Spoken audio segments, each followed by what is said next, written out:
I'm really, really pleased. This session was really important to me. When we decided to put this day together, we knew that we needed to get someone who didn't work for Airbnb to come in and talk to us about Irish hospitality. We here in the company, and I'm sure a lot of you as hosts, talk a lot about what Irish hospitality is.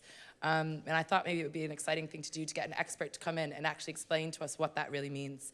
So I'm really, really pleased that we've got Simon O'Connor here. Come on over.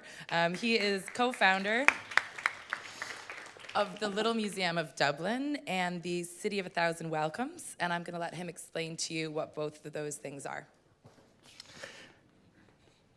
Thank you very much.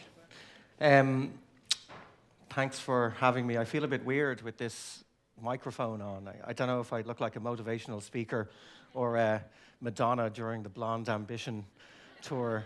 But this is it's an amazing building to be in, actually. I remember reading that when President John F. Kennedy addressed our government in Leinster House in 1963, he made the slight gaffe by saying that the architecture of Leinster House had never inspired great ideas. But thankfully, this building has inspired lots of great ideas in its past. I believe you were hearing something about that earlier on, and it's a great place to be in. It's great that Airbnb have set up here. I work in the Little Museum of Dublin, which I co-founded with a friend of mine, Trevor White. And at the same time, when we set that museum up, we also founded a hospitality service called City of 1,000 Welcomes, which I think actually shares an awful lot in common with the ethos of Airbnb. So I'm going to tell you a little bit about that. I was introduced as an expert on hospitality.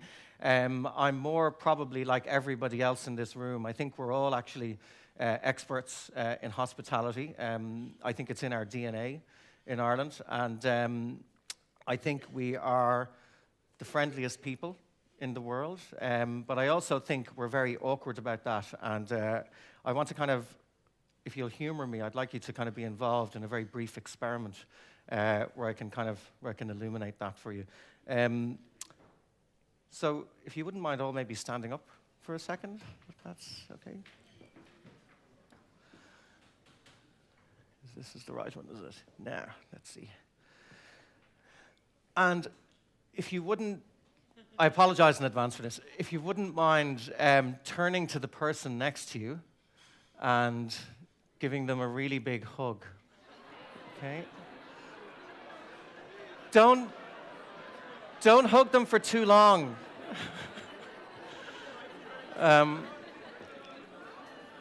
That's fine. You can all stop now. Is that the kind of thing they do? That's really embarrassing for me then. You can all sit down. Thanks a lot. I'm sure for some of you that felt like that bit in mass when you were a kid, when they asked you to turn around and shake the hand of a stranger, and you were like, oh God, and then you did it, and then it felt fine. Because I think as Irish people, we're actually quite cynical sometimes about our reputation as being friendly, because we're kind of cynical at heart, you know. But in actual fact, we are the friendliest people in the world. We have this reputation as the most welcoming people in the world. And I'm going to give you, I suppose, a tiny little bit of an historical background to why I think that might be the case. So the roots of Irish hospitality, the roots go way back to the Brehon Laws, which were these kind of early medieval laws that governed many aspects of life in Ireland. And in one area in particular, they were very specific about hospitality. It was expected that people would welcome strangers into their houses, that they would give them food, they would give them drink, they would exchange stories, they would exchange poetry, they wouldn't ask any awkward or prying questions. And this is where we can forget about the Brehon Laws. No payment was asked for. And they're connected in a way to, I think, to the ancient Greek laws of hospitality. Although the ancient Greek laws went a bit further, you would have to give them like new clothes and all kinds of things. But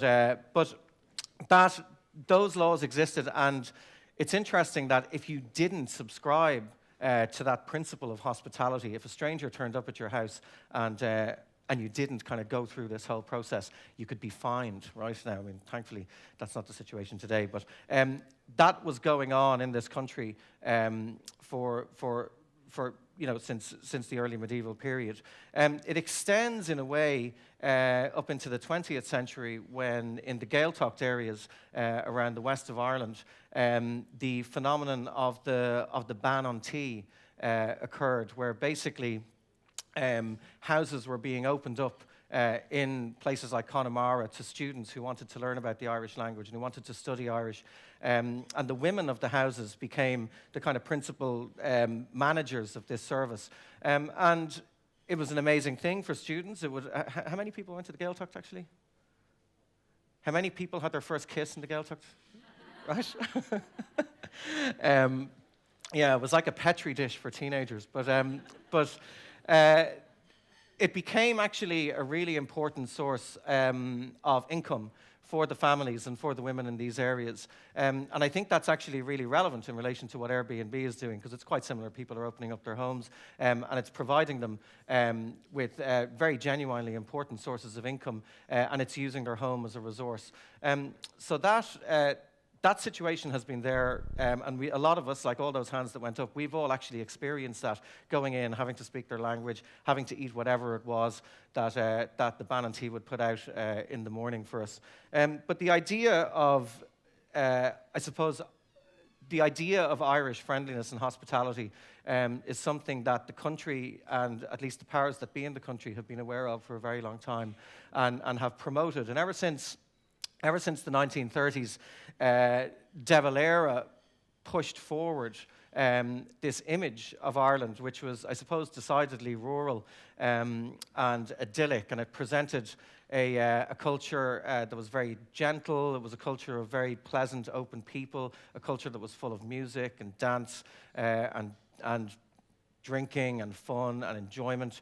And that image traveled all over the world. In the mid 20th century, there was a really interesting group of European graphic designers came to Ireland from Holland and from Germany to live here, to live in this idyllic paradise, which was what was being sold around the world. And a lot of them got involved with the fledgling tourism body at the time, Fógra Fáilte, which eventually became Bord Fáilte, and they contributed to sending out around the world their own kind of beautiful imaginings of what Ireland was and what it was like to live here, and also Ireland is a place. We're a small island, and we have always created far more children than we can provide for. So emigration has always been a really core part of the Irish story. It's a central part of the Irish narrative. And we have, I suppose, acute moments in history where that becomes really profound, like the Great Hunger in the second half of the 20th century, or the 19th century, the last Great Recession in the 1980s, the current recession that we're in at the moment. We see an awful lot of emigration. But what that does for Ireland is it creates a world full of people and descendants who want to come back to Ireland, and they want to come back to Ireland to find their family. And when they come here, that's what they expect to find. They expect to find long-lost connections. They expect to find people who will treat them as distant cousins who've arrived back. And in the main, unsurprisingly, that is what they get. And I see it every single day working in the little museum. We run a hospitality initiative, I suppose what you'd call a boutique hospitality service called City of 1,000 Welcomes. And like most good things in Ireland, the idea for it was hatched over a couple of pints in a boozer. A friend of mine, Trevor White, who set up the museum and the service with me, he was in the Swan Lounge on Ainger Street. Has anyone been to the Swan Lounge on Ainger Street?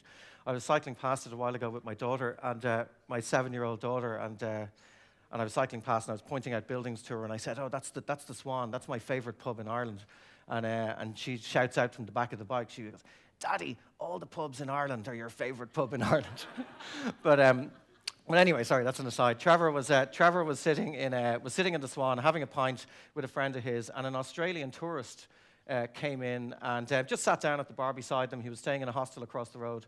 He was traveling on his own, and they got into a conversation. And Trevor and his friend bought the guy a pint, started finding out what his interests were, started, getting the measure of him, and they started basically giving him really personal advice. And these are two, I mean, Trevor and his friend Killian, I suppose you'd classify them as like cranky, worldly intellectuals who are not afraid to speak their mind, right? So they're kind of giving him their whole vision of Dublin and what he should do while he's here. And he went off completely delighted with himself. And they walked home, obviously having had far too many drinks, thinking to themselves, right, what if this was a service that Dubliners could sign up to, and they could volunteer to do it. And then they kind of pushed it a step further, and they said, well, what if we got other people to pay for the drinks? And then he called me, and he said, how the hell are we going to do this? And I thought he was completely mad. But 2010, this was in 2010, and 2010, if anyone can remember back that far, was a very, very different kind of psychological moment for us here in Ireland. It was a very depressing period of time. A psychologist friend of mine told me recently that she was actually saying to her patients, advising them not to listen to the news, because most of the new patients she had coming in, she said, how much do you listen to the news? And they said, oh, I listen to it all the time, every day. And they said, right, stop, that's the first problem. It was just unrelentingly grim. But there was another interesting story going on that wasn't in the media, which was that volunteerism was growing really dramatically at the time, and people were engaging in really, really interesting projects. I mean, even in this building alone, like that would have been a perfect example of one of the interesting things when it was Mabos around that time, things that were starting to happen in Dublin. Dublin was turning itself around. And I suppose that idea of, that Airbnb is part of, that idea of the sharing economy was just starting to occur. And when Trevor had said to me, let's get involved in this project, I thought, this is totally nuts, like how are we going to do it? He went off and he did some research. And he found from one of Fáilte Ireland's exit surveys that they do on tourists as they leave the country, he found that the main reason for them coming to Ireland was the parks, the scenery, not the weather, obviously. But the reason that they all said, practically all of them said that would make them come back, was the friendliness of the people. 94% of tourists, of visitors to this country, when leaving, said that it was the welcome that they got from Irish people that would make them come back and that would make them tell other people to come here. So not the Book of Kells, not the Great Lakes in Killarney, all of us, which is kind of, feels weird because, we're cynical about that kind of thing. Actually, one of my favorite writers, Brendan Behan, said that it's not that the Irish are cynical, it's rather that they have a wonderful lack of respect for everything and everybody. But I was completely wrong about Trevor's idea, because when we launched it, the public reaction was really, really significant. It got picked up by news organizations all over the world. Within 2 weeks, we had hoped to have 1,000 volunteers in the space of 6 months. Within 2 weeks, we had 2,500 volunteers. The service became full immediately. It remains full. We still run it as a very small service in the museum, and we have volunteers coming in day after day, and they bring tourists off for an hour, and we just basically say to them, welcome them to Dublin, and they bring them off for an hour to either a cafe or a bar, and they chat to them. And it's very, very simple. They're not allowed to upsell anything. It's entirely non-commercial. We've resisted, there have been lots of opportunities to make it commercial, but we've resisted that because we see the looks on their faces when we don't even allow them to give the volunteers tips. And they're like, really? No, but and then what's the catch? And you're like, there's no catch. This is a civic service. So a core part of the philosophy of it is also about civic pride and social engagement. And I think, looking through the reports that Airbnb have done on their activities in Ireland, I think that's, to me anyway, personally, I think that's one of the most interesting things that comes out of that, is the effect that hosting appears to be having on hosts' attitudes to their own society and to the places that they live in, that it's actually kind of making them engage more with the places that they live in and appreciate more what's all around them. So we send them off. We send the tourists off with a volunteer. This is me. I know I look hammered there. I hadn't had anything to drink at that point. But we bring them off and basically spend an hour chatting with them. And it's not, I mean, sometimes it's, okay, you want to go to the Book of Kells, you want to go to this, or you want to go to that. But I think the best meetings are always when they go totally off course and you end up in like really heated debates about, you know, Donald Trump and the American primaries, or, you know, you kind of, there was one time actually where I had these two old ladies who were like completely dripping in diamonds and jewelry, and I brought them off, you know, and they're from Texas, and I was like, oh my God, what have I let myself in for?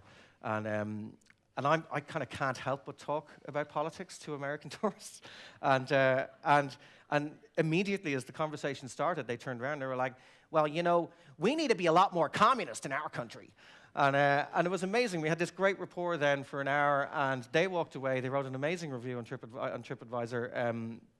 They couldn't believe that they were getting to have this kind of wild conversation with this total stranger in Dublin. And a lot of our volunteers do that. Although they're supposed to just go for an hour, they sometimes bring them back to their houses. They spend the whole day with them. Friendships have struck up, and they go visit them in their own countries. We haven't had any marriages yet that I know of. But it has, I suppose, the service has an authenticity that is really, really valuable. And the Sydney Morning Herald referred to it as the best free thing to do in Europe, which kind of amazed us. But I still, as a cynic, I was like, I don't believe it's the best free thing to do in Europe. But tourists send us cards, they send us presents afterwards, because it's that single bit of interaction that they have with someone, and it's so unexpected that they describe it as the best thing that they did on their whole trip. Now, when we set this service up, we were at the same time setting up this little museum, and we didn't have anything to put on display, which was a bit of a problem. But we had two lovely rooms in an old Georgian house on St. Stephen's Green, and we decided to crowdsource the museum. We basically had a public appeal for donations, and people from all over Dublin came in with amazing things. And within 4 months, we had this, like City of 1,000 Welcomes, we had this small little boutique thing going on that the public were involved in. And for us, we thought, you know, well, how do we compete? How do we compete with the bigger museums? How do we compete with the National Museum and things like that? And the answer, I suppose, was staring us right in the face with what we had done with City of 1,000 Welcomes. We could compete not in terms of artifacts or, like, you know, the Derry na Flan chalice or something like that. We could compete with just really small things like hospitality, customer service, personal experience, stuff that you would never expect to actually happen in a museum. So if you think about, I suppose if you think about the comparison between, if you think of the National Museum, say, as the five-star hotel, and then you think of the Little Museum as the Airbnb house, the things that we knew we were able to compete with the kind of Goliaths on was we had control over tiny details. So we could make things like we could make sure that we had staff members to walk visitors around, to talk to them all the time. Stuff that would be, say, inconceivable for a very, very big organization. It would just be too unwieldy administratively to do it. We were able to create bespoke experiences quite simply because we were a small museum. And we had a very, very dedicated, passionate staff. And also something that was really interesting was that it was all down to us. There was no red tape. We were completely in charge of what we did for visitors when they came into the museum. We were totally in charge of the experience. And if we wanted to change something, we could change it literally straight away. We could have an idea and we could run with it. We could run with it the next day. Now today we have. I suppose we're getting nearly a third of the amount of visitors that the National Museum gets, and we've had to put a cap on the visitors because we have too many people coming into the museum, which is great. And then we were voted the the #1 museum in Ireland on TripAdvisor last year. And it's not because the collection is the collection that you simply have to go and see. It's because the way that history is taught to people in the museum is kind of infectious for visitors when they come in, and they walk out even after 30 minutes going, oh my God, like I've never been to a museum like that. And that was people who weren't museum experts setting that up. We were just punters like everyone, in the room. I suppose the core of it for us was to try and create real experiences. We looked at the typical experience that you have in a museum when you walk in and you look at a glass case and there's a guy at the counter and he's just kind of going, yeah, and you go, and you might be eating like a breakfast roll or something, and then you go in and you read a load of stuff and you walk out, and you could have a terrible experience or you could have an amazing experience, and no one in the museum would really know what happened. And we decided we'd upend that, so we would only have museum staff show everyone around. We would try and have Dubliners get really involved in it. So often on our tours, Dubliners, we kind of have it set up so they're allowed to butt in, and they're allowed to correct us, and they're allowed to give out to us. And then all the tourists think this is absolutely amazing. And the whole thing of history, which face it, like a lot of people who end up in museums are often, they don't want to be there. They're there with their partner who really wants to go. But suddenly they're really involved, and they're going off then, writing really good reviews. So I suppose, when it seems like it's a kind of a customer service principle, it's a real thing. It creates real outcomes for us, in terms of educating people when they come into the place. Another reason, I suppose, though, to take the analogy of this over to hosting, that aside from kind of making the world a better place and opening your houses and having people come in and having lovely experiences, another reason to stay very involved with it, I suppose, is the fact that there's a major tourist boom in Ireland at the moment, and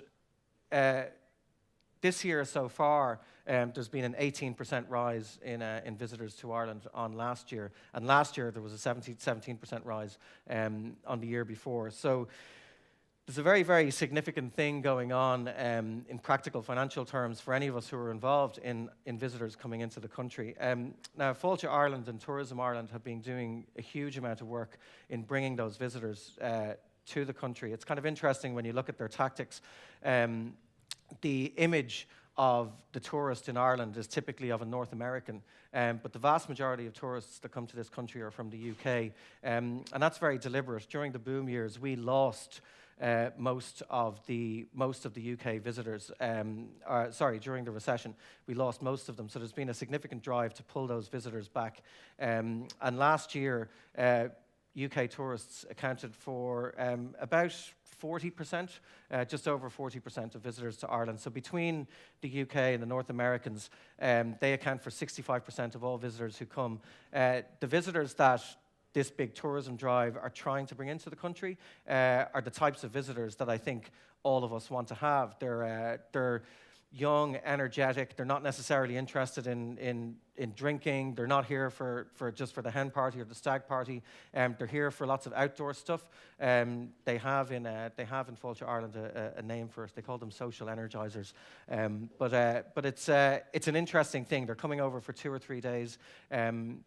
And they're ideally suited to what we're doing in the museum. I think they're ideally suited to what you guys are doing. And also they speak our language. They get our jokes.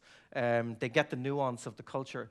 And they can go away and they can evangelize about what we're doing.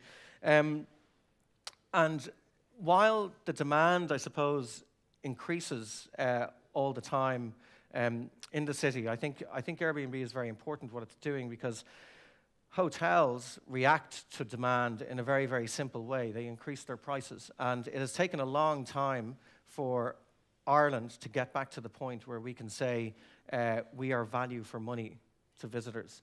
And in the city, that's gradually going to come under attack, because the more demand, the more those numbers, those amazing tourist increase numbers keep coming, the more the hotel prices are going to start coming up, and the more important it is that people are hosting and opening up their houses for people to come and have those kinds of experiences, real experiences. when we were devising City of a Thousand Welcomes, we had a few guiding principles which I'll share with you. I think they might be of interest.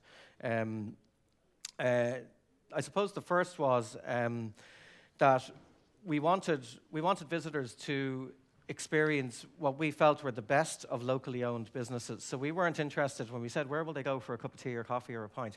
We didn't want them to go to Starbucks. You know, we thought, no, they have to go to somewhere that's locally owned. And what's the best that could accommodate lots of visitors going that might buy into it? So we send them to Bewley's for a cup of tea or coffee. We send them to the Marion Hotel, which is Irish owned, for a cup of tea or coffee, and we send them to the Porterhouse for a pint of craft beer. So it's kind of they get this really authentic thing that's not necessarily about something that's luxurious. It's just about something that's local, and that's here. I mentioned that we ask our volunteers to simply welcome the visitors to Dublin. Just to talk to them, find out what they're interested in, to try and make a connection with them. I think it's really interesting when you do that because visitors start out, they start asking you about things like the economy and the crash and the boom and the recession, and I think that's great when that happens because they start realizing that there are all these commonalities, and they start to feel at home when they're away from home, which I think is kind of one of the essences of hospitality. I actually hate this phrase, shared collective experience. I shouldn't have put it there. Like, I think that basically means a very, very simple conversation.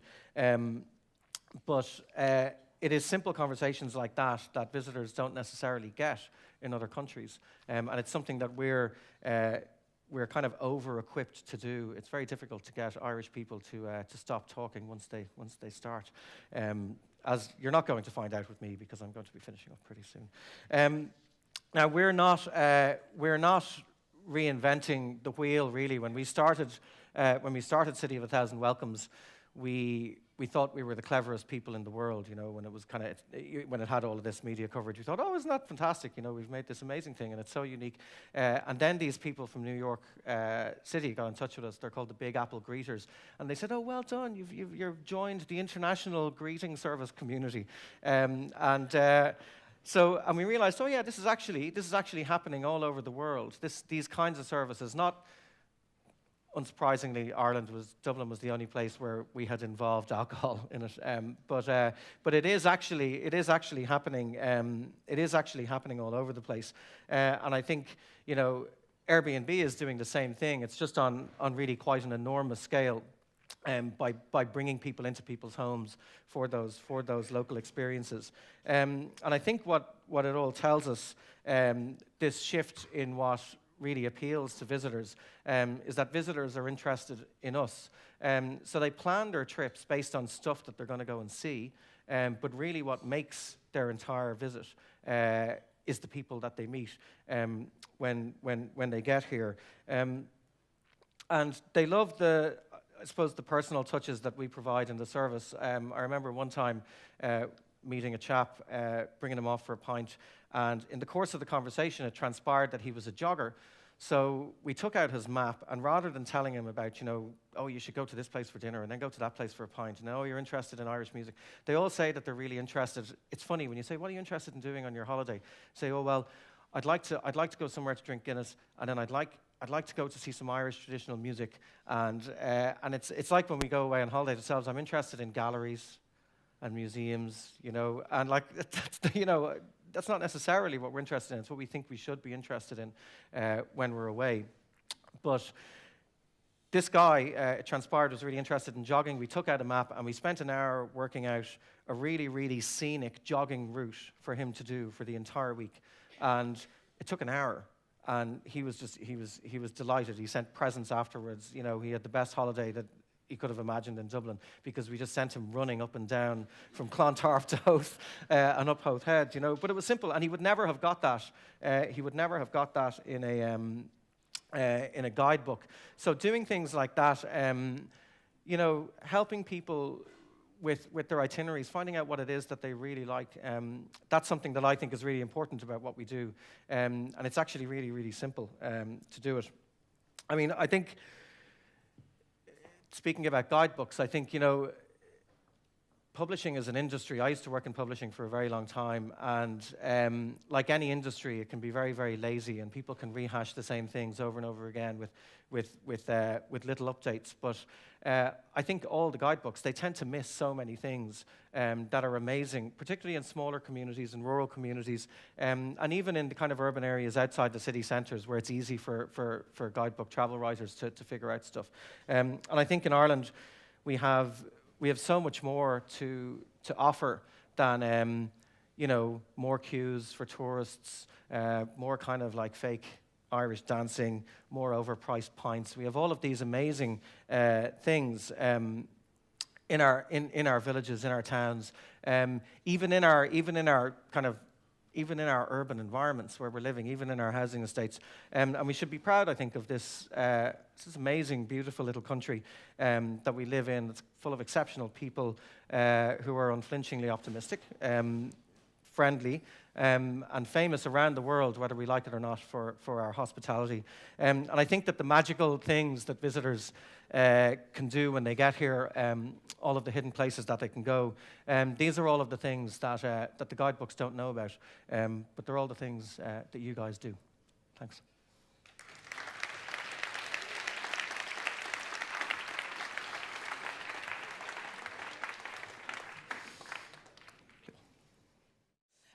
So we wanted to bring you guys here together for a number of reasons, but one of them is we wanted to thank you by giving you hopefully some things for you. So I was kind of joking, this gets to be like my Oprah moment, you know, when Oprah does that stuff where she gets to give stuff away. It's not going to be that exciting, so like lower your expectations a little bit, but I am going to give away a few things. Say again? Yeah, Ryan Tuberty. Yeah, there we go, in Irish context. I'm a dual citizen, so I have stories from both sides. Okay, so I've got just 4 little announcements, some you've already heard. You heard from Natasha, our policy manager, about Airbnb Action. If you haven't gotten a chance to sign up, please do. Share Ireland and Airbnb Action are going to form a huge part of work that we can all do together over the next few years. Next is a bit of a preview. So the first ever Airbnb Irish Host Awards are this evening. Many of you in this room have been nominated. Many of you have nominated someone else. More is to come. You're going to be back here with Alice Vaughan. Who in this room has met Alice? Right, the amazing Alice Vaughan. She's our community manager. We're so psyched to have her here today. I don't know where she went. She's up there. There's Alice for you. She's our amazing community manager, and she's been looking after so many of the details today, and the Host Awards are kind of her gift to you, so I'm looking forward to it. Next, it says the word tax, and no one's yelling, and everything's fine. It's so exciting. We know, we were kind of having a joke this morning that, like, you know, the old saying is there are 2 things in life that are guaranteed, death and taxes. We changed the rules for Airbnb. There are 2 things that are guaranteed. It was probably going to rain today, right? And the tax session was going to be too full. Yeah, did we got it right? So we kind of knew that was going to happen. So what we wanted to do is just make tax a little bit more understandable for you, to give you more information and to make it easier for you to feel confident about what tax as an Airbnb host is really like in Ireland. And so the result of that is a new partnership that we're very proud of. We have partnered with taxback.com, who are an Irish-owned company with offices in Dublin and Kilkenny. They've got over 1,000 employees around the world. They have created a new home for Airbnb hosts on their website. So if you go to taxback.com/Airbnb, what you're going to find is information geared directly at you, as well as information about a discounted offer. So for €280, you guys will be able to work with Taxback to do a personal tax return. The details of that, terms and conditions, all of that stuff is on the site, but just know that we're really proud of that because it allows us to give you a resource that you can go to, and I hope that you guys are as interested in that as we hope you are. Next, and so this is my kind of last shout out then, so Aisling, here she is, Aisling Cahill, has been a busy lady over the last few months. She's been reaching out to companies across Ireland. We call it the Dublin Host Parks because some of the companies we're working with don't operate across the country, but of course it really is Irish Host Parks, so please don't feel like we've excluded anyone on purpose. It's just that some of the companies are only based here. We've got 25 companies who have put together special discount offers exclusively for Airbnb hosts. So some examples of that would be from the sharing economy, we have GoCar. We've got cleaning services, we've got laundry services, we've got something called concierge services, or guys who help you with key exchanges and that kind of thing. What we've really tried to do is ask ourselves, what are those pain points in hosting? I know for me it was laundry, right? Anybody else? Laundry? Yeah, it's really annoying. There's loads of it. So we thought we might make it a little bit easier for you. And so we've got some discounts on some laundry services and some linen services, okay? So please go to blog.airbnb.com/Dublin host perks. I will send that to you, so don't worry. And check out what we put together for you there. Last, because this is the last time I'm going to grab the microphone today, I just want to see where Chloe is. Chloe? I don't know. Is she missing? She's probably missing, so then she'll miss this. Oh, she's right there. There she is. Chloe is the amazing project manager behind Oscailte, and she did an amazing job today. It's because of her that you guys are all here. Hi. She looked after every detail, and yeah. It's the last time I'm going to talk to you today, so I had to get that in. Thank you for everything.